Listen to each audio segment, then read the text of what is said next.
Ngayon po ay muli tayong nagbabalik na upang ating mapagpatuloy ang ating paksang nabuksan sa nakaraan. Datapwat napatid ang aking pangungusap, ngunit ibig ko pa rin ipagpatuloy na upang tayo po'y mga tuto, na upang tayo'y gumalang sa lahat, na bagaman tayo po'y may marami pong dinadanas na iba't ibang mga pagsubok, na dapat ating ang pagtiisan ng mga lahat ng bagay, mga kapatid. Magpakatatag po tayo ng ating pananampalataya, pagningasin natin sa pamamagitan nga ng mga gawang kabanalan. Ano pat, naroon nga ang tunay na pag-asa sa tunay na kahulugan, kung saan na tayo ay minsan ay naligaw. Datapwat kung ating ang iisipin ng lahat ng mga bagay na ito ay lagi nating ibubuhos sa pamamagitan nga ng ating pananampalataya, na upang ang gawang mabuti ay ating pong maisagawa, na ating maipagkaloob sa lahat ang mga biyaya na ating rin naman tinatanggap, na upang mapaglingkuran sila, na ating pong matulungan ang lahat ng mga kasama, lalo na sa loob ng bayan, na siyang ang bayan ng karunungan. Kaya't mga kapatid, muli po, nililinaw namin, kapag kayo'y naging kasangkap na, ang bibig nawa ay maging mabiyaya, lalo na ang ating mga puso, tayo maglinis ng ating mga kalooban palagi, na tayo matutong gumalang sa lahat, naway huwag nating tutungayawin ang ating mga magulang, na sa gayong bagay na ang biyaya ng Diyos ay totoong bumubuhos sa ating mga puso, sapagkat nalalaman natin na unang-una ay inibig natin ng Diyos, no upang siya ay sundin o galangin. Gagalangin natin siya palagi na upang ating siyang mapaglingkuran, na upang masamba natin o sambahin ng lahat na may mga tuhod sa buong dako ng sanglibutan. Sapagkat gayon po kung sila ay paglingkuran, mga kapatid. Kung inyong sila ay susundin, ay kinakailangan galangin sila. At gayon din naman sa ating mga magulang, na tayo po huwag po magiging magagalitin, sapagkat ayaw ng Diyos na tayo nagtatanim ng galit sa kahit kanino man. Kung tayo ay nasumbatan o napagsalitaan o napagwikaan ng mga masamang bagay, ay huwag niyong alintanahin. Ano pat, nalalaman natin na kinakailangan po natin magpakatibay palagi ng kalooban. Ang lalong malaga po ay sila po ay ating maakay, na upang tayo makapagpalaganap, hingkayatin natin ang lahat ng tao, lalong-lalo na ang lahat ng mga nakikinig, na upang sila maging kasangkap nga, lalo na kung inyo nga nalalaman na ang aral natin ang siyang nagpapabuti o nagpapatuwid sa ating mga puso. Muli, na nagpapatuwid na upang tayo masakdal. Kaya't alam natin na ang mga bagay na ito ay may lalong kadakilaan na siyang kinakailangan nating pagpapalagahan o ating pagbibigyan ng pansin, na upang lahat ng bagay na ito ay huwag nating malimot, sapagkat ang lahat ng kabilisanan, kung dumarating man sa atin, datapwat tayo magpakatuloy o magpatuloy sa gawain. Ibuhos natin doon ang ating mga lakas, lalo na kung tayo'y nagsisipag sa gawain, naroon ang tunay na kagalingan, na siyang ang kagalingan ng Espiritu, na kung saan tayo nagiging matulungin. Tinutulungan natin ang gawain, na upang maipalaganap ang aral, maturuan natin ang buong sanglibutan, sapat tayo'y mga tala o tayo'y tumataan sa liwanag. Kaya't huwag nating lilisanin o iiwan ang sa liwanag, mga kapatid. Tayo po'y maging tapat palagi, na ibigin natin ang lahat ng mga kasama natin, lalong-lalo na ang sa loob na nasa bayan ng Diyos. Gayon po kung ituro sa atin ng Panginoon, Kung tayo po ay tututunay na umiibig sa Kanya, susundin po natin ang Kanyang kautusan na tayo po ay tinuruan na mag na wag na ang mga bagay na anyo pa lang ng masama ay natin na pong iiwasan. Na tayo wag magpapakaliko, wag magpapakiapid, o wag maging mapakiapid, wag maging palalo, sapagkat ang Diyos ay totoong mababa ang kalooban.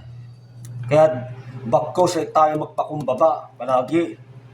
Sa mga bagay na ganito mga kapatid, ang kalikuan nga kung masumpungan, lalo na ating nalilimot ang mga aral na tayo nagkukulang din naman, nagkakasala din naman, hanggat maaari tayo magpakasakdal. Ibuhos natin ang ating lahat ng oras ng lahat ng oras na upang paglingkuran ng ating Panginoon, na siya ang Panginoon ng liwanag, mga kapatid. Kaya't sana kung tayo magpapakatibay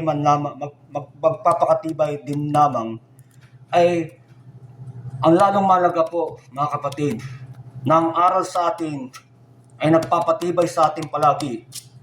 Na tunay na may mga kalikuan tayong masusumbungan.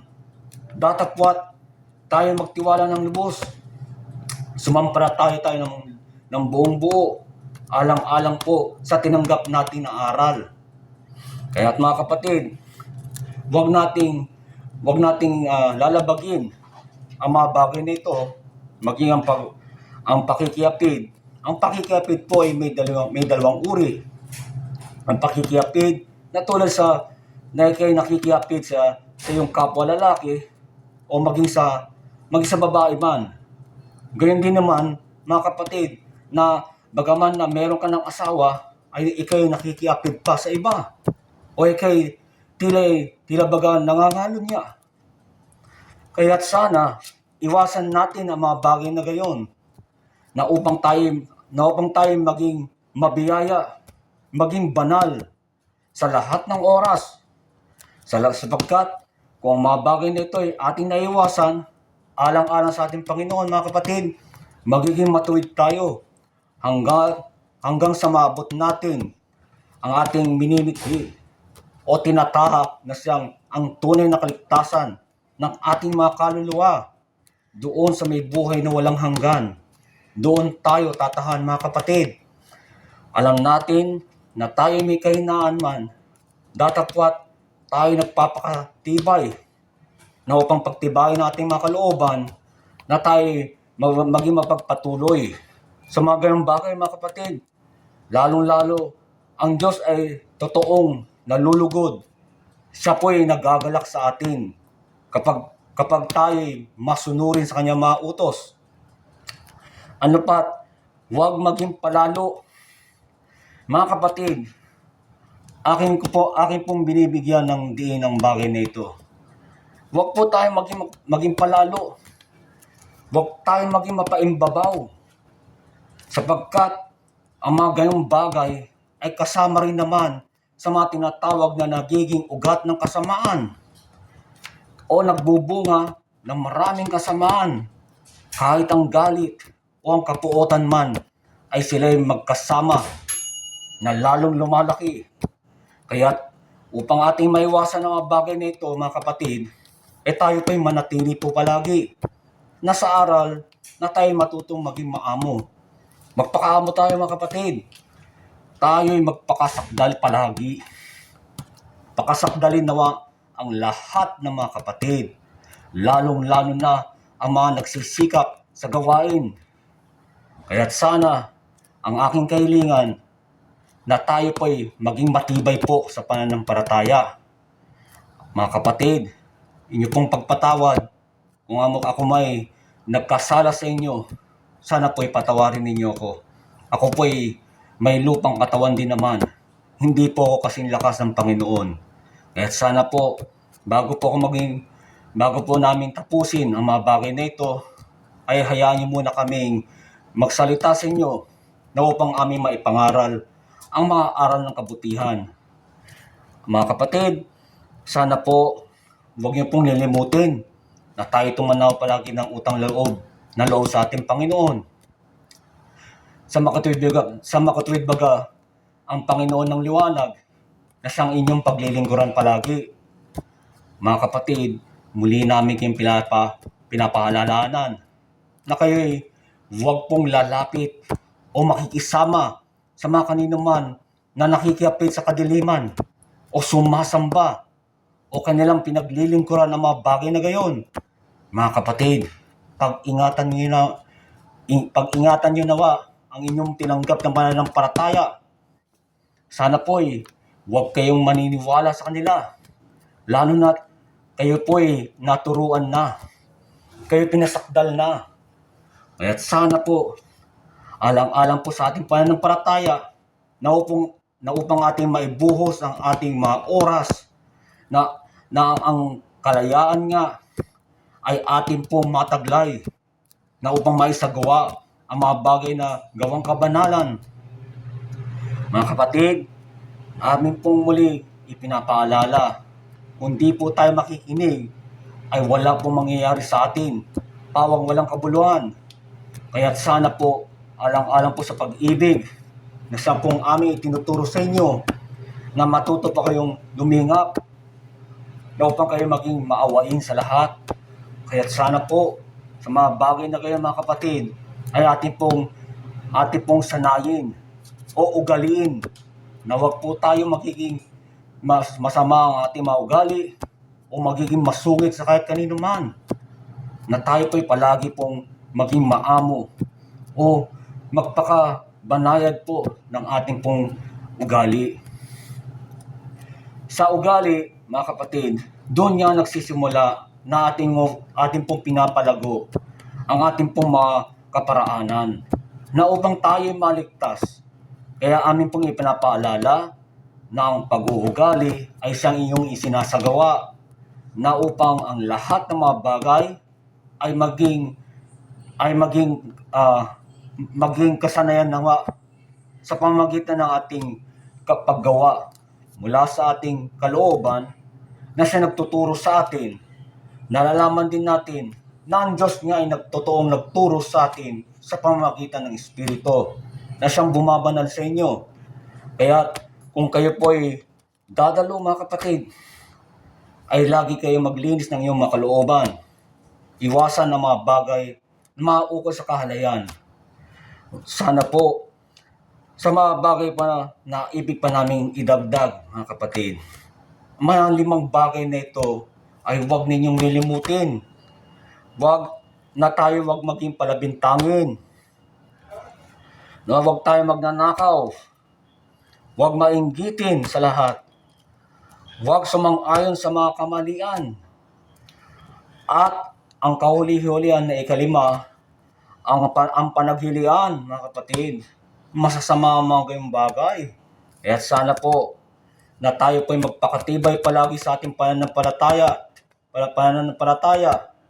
Lalo na kayo po'y tinawag sa loob na siyang tinatawag na ambayan ng karunungan. Alam natin na tayo'y pinaging pantas sa pamamagitan ng mga katwiran na siyang nagiging tala sa ating mga puso. Kaya ang aming kahilingan palagi na tayo po'y maging magpagpatuloy na huwag nating aalintanahin ang lahat ng kasamaan o maging ang mga salitang hindi mabubuti laban sa kanino man. Kaya kung ako sa inyo, naalang-alang sa aking pananampalataya na ating sundin ang katuruan ng Espiritu na siyang ang Espiritu ng liwanag na nagbibigay ng liwanag sa ating mga kalooban. Narito rin naman lamang ang lahat ay sana po itipon ninyo sa inyong mga kalooban na wag ninyo pong lilimutin na tayo po'y tinuruan na maging mga sakdal sa kautusan na upang ang ating maisagawa alang-alang sa Diyos unang-una at gayon din naman sa ating mga kapwa na tayo po'y huwag maging na ang paghatol nga ay huwag tayong maging mapaghatol. Ngunit ang sa isang paghatol, mga kapatid, muli kong itinutuwid, ang paghatol ay isa lamang. Kapag inyong tinanggap, ay minsan lamang. Kaya tayo ay huwag magiging mapaghatol o mapag-isip ng masama sa kahit kanino man. Tanggapin na natin na ang hatol ay gayon, tapat at totoo, na siya magliligtas sa lahat. Lalo na kung kayo'y tapat sa Panginoong Hepsiba, na siya nagtuturo sa atin na mga bagay ng kabutihan. Alang-alang sa kanyang pag-ibig, gayon din naman ang tubig. Na ang tubig na dahil nga sa aral ng pag-ibig ay naaalis sapagkat nalalaman natin na ang tubig po, ang pag-ibig po ay nangangulugan bilang isang tinatawag na kautusan o ang kautusan. Kaya't sana inyo pong galangin natin ang kautusan, mga kapatid. Wag po nating lalabagin ang lahat na mainuutos sa atin na upang tayo wag pong makalimot o wag sadyain ang lahat ng aral. Wag po tayo maging mananadya sa madaling salita. Sana po ang tubig na siya naglilinis sa atin kapag ikay nabautismohan na ay wala ng karumihan sa ating pong espiritu. Tayo po ay nangalinis na nga. Kaya ang mga bagay na ito ay magkakasama, gayon din naman ang katubusan. Kapag ikay natubos sa pamamagitan ng dugo, nalalaman na lahat na ito nga ay tunay na ukol sa espiritu. Lalo na kapag kanilang nakita o nadama ang aral, ay gayon din naman na ang katubusan ay binubuhos sa ating pong bayan, na siyang tinatawag na ang dakilang bayan, mga kapatid, na tayo ay kasangkap sa bayan. Ano pat, naroon na din lamang ang lahat. Kung lalong-lalo na, kung ikay naanib, ay tayo po ay palaging alalahanin ang aral natin. Na wag po natin lilimutin na kung sila ay nakakalimot, inyo pong ipaalala, sapagkat ang aral sa atin ay mag-aralan sa isa't isa, na bulayin ng kautusan, na upang huwag tayong maligaw, na upang ang kalikuan ay huwag masumpungan sa ating lahat. Kaya amin pong ipinagpapatuloy ang bagay na ito, na ang katubusan ay ang dito sa bayan ay tuwing linggo o unang sanglinggo ay aming isinasagawa ang tinatawag na katubusan. Ang katubusan na dugo ay siyang tutubos sa iyo laban sa mga kasalanan. Kaya't ikay laging dumalangin na upang inyong pagsisihan ang lahat ng mga kasalanan, lalo na ang lahat ng mga kapatid ay naghahanap ng tunay na kaligtasan. Halina't pumasok kayo sa pultahan ng kaligtasan, mga kapatid. Kaya't kung saan naroon ang tunay na liwanag na siyang nagbibigay ng tanglaw sa ating mga paa. Kaya't ating pong tahakin na upang huwag tayo magpakaliko, na tayo maging magpagpatuloy palagi. Kaya't sana'y huwag kayong magsasawa sa paggawa ng mabuti o pagtuwang, na tayo maging matulungin palagi. Sa lahat ng bagay nito ay tinuturuan tayong maging gayon. Ano pat, ang ika-4, ang pagpapakatibay. Ang pagpapakatibay po, mga kapatid, ay hindi matitisurin. Ano man ang kanya na naririnig o ano man ang mga bagay na hindi kaaya-aya, hindi po sila natitisod, mga kapatid. Bagaman maraming mga tao ay magkakaiba ng ugali, magkakaiba ng dinanas, o magkakaiba ng kinalakihan. Kaya marapat natin na ugaliin natin na tayo maging matatag, na upang tayo maging matibay sa lahat ng ating hinaharap, na upang ang pagsubok ay ating pong malagpasan. Alang-alang po sa pananampalataya, na tayo po ay maging mapagpasalamat sa Kanya na siyang tagapagturo sa atin. Palagi maging mapagpasalamat at palaging dumalangin. At sana po ang lahat ng bagay na ito ay huwag ninyong nilimutin. Lalo na ang tiwala. Ikay magtitiwala palagi na upang ikay walang walang makaaway o makaalit. Sapagkat ang pagtitiwala po mga kapatid ay hindi po natin dapat na tayo maging mapag-isip ng masama, na sila'y atin lamang iniisipan ng pawang kabutihan. Pawang kabutihan lamang at walang kasamaan na pumapasok sa ating mga puso laban sa ating mga kapatid. Kaya't sana, kung tayo magtitiwala, ay huwag nating aalisin. Makapanatili tayong sumasampalataya sa Kanya, lalong-lalo na sa ating aral. Na ang aral ay huwag pupusungin, sapagkat ito nga tunay na espiritu na siyang buhay. Gayon din naman,